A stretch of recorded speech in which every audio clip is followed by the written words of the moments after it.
नमस्कार मित्रों। वंदे मातरम, जय सियाराम, जय गौ माता की। आप सभी का स्वागत है आपके अपने यूट्यूब चैनल गोवर्धन पंचगव्य परिवार में। हम यहाँ जो भी जानकारी आपके साथ साझा करते हैं उसको पहले प्रयोग करते हैं, उसका परीक्षण होता है, उसके अच्छे परिणाम होते हैं, तब आपके साथ हम कोई भी वीडियो साझा करते हैं। हमारा आज का जो विषय है वो है जोड़ों में दर्द, घुटनों में दर्द, कुल्लों में दर्द। ये एक रिसर्च बेस्ड वीडियो है। हमने लगभग 234 लोगों पर रिसर्च किया है जो बीमार थे, घुटनों में दर्द था, जोड़ों में दर्द था, कुल्लों में दर्द था, और हमने उनसे पूरी प्रक्रिया का जायज़ा लिया है कि आपको कब शुरू हुआ, शुरुआती लक्षण क्या थे, मध्य लक्षण क्या थे, बिगड़ने के बाद क्या है, आपने ऑपरेशन करवाया है या नहीं करवाया है, यदि किसी ने ऑपरेशन करवा भी लिया है तो उसके बाद आपके साथ क्या हुआ है, आप स्वस्थ रहे हो या आपका बिगड़ा है।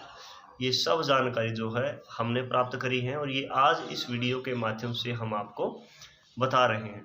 तो शुरुआत में हम बात करेंगे रोग की शुरुआती लक्षणों की। तो शुरुआती लक्षण ये हैं, जो घुटनों में और कुल्लों में और जोड़ों में दर्द जो होता है वो धीरे धीरे शुरू होता है, धीरे धीरे आरंभ होता है और वर्षों तक रहता है। यानी 2-4 वर्ष हो सकता है, वो 5-6-10 वर्ष भी जो है निष्कर्ष के आधार पर कभी हो गया, कभी ठीक हो गया, कभी ज़्यादा हो गया, कभी कम हो गया, ऐसे होता है। रोग का आरंभ धीरे धीरे होता है और वर्षों तक रहता है। लंबे समय के बाद जोड़ों में खिंचाव शुरू हो जाता है। जब रोगी को काफ़ी समय हो चुका होता है इस रोग को झेलते हुए, फिर उसको जो है खिंचाव भी होने लगता है। और रोगी ने लगभग जो है 100% कहूँगा मैं, 100% रोगियों ने शुरुआत में कोई नॉर्मल सी साधारण सी टेबलेट ली दर्द की और उनको आराम रहा है। 5-6 साल तक वो गोलियां लेते रहे हैं। कभी शुरुआत में 2-4 दिन में ले ली, फिर 3-4 दिन में ले ली, फिर 1 दिन में ले ली, फिर धीरे धीरे हर रोज़, फिर दिन में 2 बार, फिर डॉक्टर को दिखाया, डॉक्टर की ली, वैद्य की ली। ऐसे चलते चलते जो है उनकी प्रक्रिया हुई। जब बहुत ज़्यादा बिगड़ जाता है तो फिर वो जो है किसी आयुर्वेदिक औषधि बनाने वाले के पास पहुँचे हैं। ऐसा कोई भी व्यक्ति हमें नहीं मिला 234 में से जो डायरेक्ट आयुर्वेद वालों के पास पहुंचता। तो दर्द कभी कम कभी ज़्यादा होता है और जोड़ों में खिंचाव शुरू हो जाता है। जब जोड़ों में खिंचाव शुरू होता है तब उसके बाद जो है लगभग 80% लोग किसी आयुर्वेदिक वैद्य को संपर्क करने की कोशिश करते हैं। रिसर्च का विषय।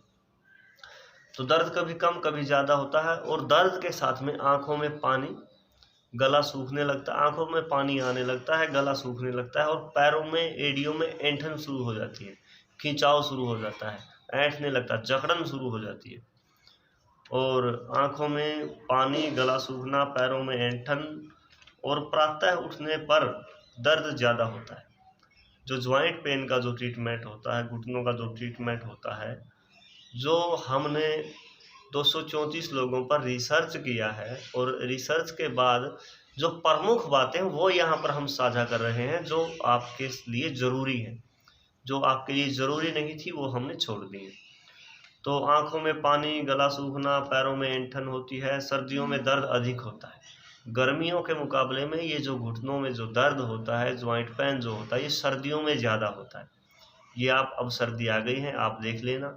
और यदि आपके साथ कुछ ऐसा होता है तो आप कमेंट के माध्यम से ज़रूर हमें बताना। सर्दियों में दर्द अधिक होता है, प्रातः उठने पर दर्द ज़्यादा होता है और हिलाने और उठाने में चटक की आवाज़ आती है। यानी घुटनों में से चटक चटक की आवाज़। ऐसे करोगे चटक की आवाज़ आई, ऐसे करोगे चटक की आवाज़ आई, उठे चट की आवाज़ हुई। यानी टक टक चट चट की आवाज़ आपके घुटनों में से आने शुरू हो जाती है। अब जो है हम बात करते हैं थोड़ी और, इसी विषय पर थोड़ा आगे चलते हैं। जोड़ों में दर्द का जो प्रमुख स्थान है वो कुल्ले और घुटने हैं, और इस वीडियो में भी हमने कुल्ले और घुटनों को ही जो है थोड़ी मजबूती से आपके साथ पेश किया है। और जब जो है ये घुटने के कार्टिलेज घिसने लगते हैं, दर्द यदि लंबे समय तक चल जाता है, आप ट्रीटमेंट नहीं करवा पाते हो, तो कार्टिलेज होते हैं हमारे घुटनों के बीच में, जो कटोरी आप कह सकते हो, कटोरियों दोनों, जैसे ये जो घुटने हो गए, इनके बीच में जो होता है चिकनाई, जिसके चारों तरफ लगी हुई, जो ऐसे चलता है, मैंने घुटना मोड़ेंगे, इसके साथ जो मिलता है वो जो है घिसने शुरू हो जाते हैं। घुटनों में लचक कम हो जाती है, लंबे समय तक रोग चले तो घुटनों के कार्टिलेज घिस जाते हैं और उनमें छेद हो जाते हैं, क्योंकि एक चीज़ यदि बार बार घिसती रहेगी तो छेद होगी ही। वो है ना, करत करत अभ्यास ते जड़मत हो सुजान, रसरी आवत जात है सिल पर पड़त निशान। यानी जब एक कोमल सी रस्सी यदि लगातार घिसे जाती है तो बहुत मजबूत पत्थर को जो है घिस देती है। तो ऐसे ही आपके मजबूत कार्टिलेज भी घिस जाते हैं और उनमें छेद हो जाते हैं और हड्डियां आपस में रगड़ने लगती है। जब कार्टिलेज पूरे घिस जाते हैं तो ये जो दो हड्डियां हैं, इनके बीच में जो कार्टिलेज था, जो इनको ऐसे होने में मदद करता था, वो खत्म हो गया। अब हड्डियां आपस में डायरेक्ट घिसने लग गई और डायरेक्ट घिसने की वजह से आपको असहनीय पेन होने लगा, पहले से भी ज़्यादा जो है दर्द होने लगा और रगड़ने लगती है। जोड़ों से चिकनाई जो है गायब हो जाती है। यहाँ पर जो डॉक्टर आपको बोलते हैं कि आपके घुटनों में चिकनाई नहीं बची, ग्रीस खत्म हो गया, ग्रीस डलवाओ, तो वो ये है। जोड़ों से चिकनाई गायब हो जाती है और जोड़ों की हड्डियों के सिरे मोटे हो जाते हैं, क्योंकि बीच में से तो वो घिस गई टकरा टकरा करके। अब जो बचे सिरे तो वो अपने आप ही मोटे हो जाए। कुछ मोटे थे और कुछ सारी जो आपने खाया पिया वो सारी पौष्टिकता उन सिरों पे लगनी शुरू हो गई और परिणाम ये होता है कि जोड़ों को हिलाने, चलने फिरने तथा खड़े होने में भी दर्द होने लगता है, इतना बिगड़ जाता है। और उसके बाद जो है लगभग जो है जब आदमी को डॉक्टर बोल देता है कि ऑपरेशन ही आपके लिए ऑप्शन है स्वस्थ होने का, फिर वो किसी आयुर्वेदिक वैद्य के पास जाते हैं। और कौन से वैद्यों के पास जाते हैं? जो बहुत चर्चा में होते हैं, बहुत महंगे होते हैं और वो वैद्य जो है जाकर के आपके सीधे रसायन जैसे ट्रीटमेंट शुरू कर देते हैं, भस्में शुरू कर देते हैं, जो काफ़ी महंगी होती हैं। इतनी महंगी होती हैं कि 15-15 हज़ार रुपये की मात्र 15-15 दिन की औषधियाँ जो आप लेते हो, उनमें से जो रोगी जाते हैं उनके पास 100% में से 90% जो रोगी होते हैं उनका ट्रीटमेंट मुश्किल से 1 महीना ले पाते हैं। उसके बाद वो हाथ खड़े कर देते हैं, क्योंकि वो इतना महंगा ट्रीटमेंट होता है कि 15 दिन के 15,000, 1 महीने के लगभग हो गए 30,000 और लगभग 2-3 महीने यदि ट्रीटमेंट चलवाना पड़ गया तो आम गरीब आदमी के बस से बाहर की बात है।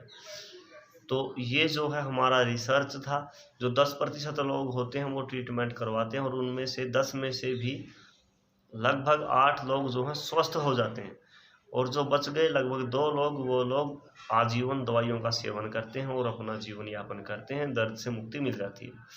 लेकिन मैं आपको बता दूं कि ज़रूरी नहीं है इसके लिए जो है इतना महंगा ट्रीटमेंट किया जाए।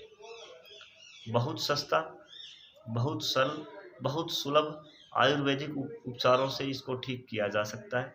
जानू बस्ती हो गई, वायु इसका प्रमुख रोग है, वायुनाशक औषधियों का सेवन करवाया जाए। वो वायुनाशक औषधियाँ जो स्नेहन का भी काम करें, दीपन का भी काम करें और पाचन का भी काम करें, और वो जो है जानू बस्ती के द्वारा अच्छे जो है स्नेहन का प्रयोग करके घुटनों के दर्द को ठीक किया जा सकता है।